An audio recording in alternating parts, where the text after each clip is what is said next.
I have taken in this suit. Now, I've treated this as a suit for two reasons. I make my prices to be the same as a pair of pants dry cleaned and a jacket dry cleaned.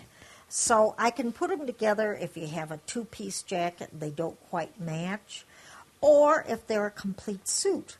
Now, a two-piece suit goes for $12.95, a three-piece for $13.95, if you have a vest. But if you were to do the jacket separately, it'd be $7.95, and the pants would be $4.95, which is basically equal. So I usually just put them together and charge them for the one price.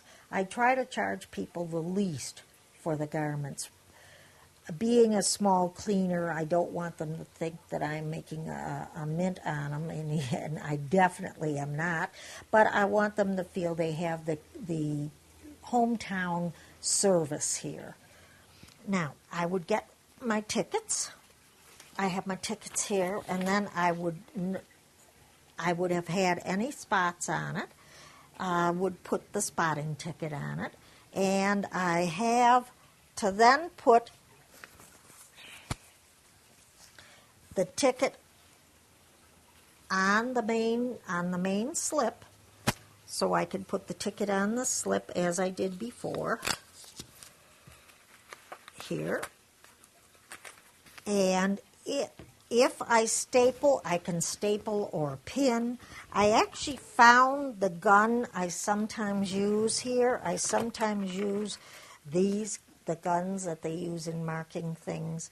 I sometimes use those if a customer asks for it. But I find they don't work quite as well as just stapling them if I'm very busy.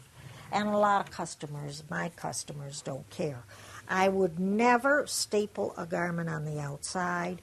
I would do it in the pocket of the garment so it wouldn't have any marks on the outside. And believe it or not, fly of the pant so that it's always covered. I would then take it back and take it to the spotting department.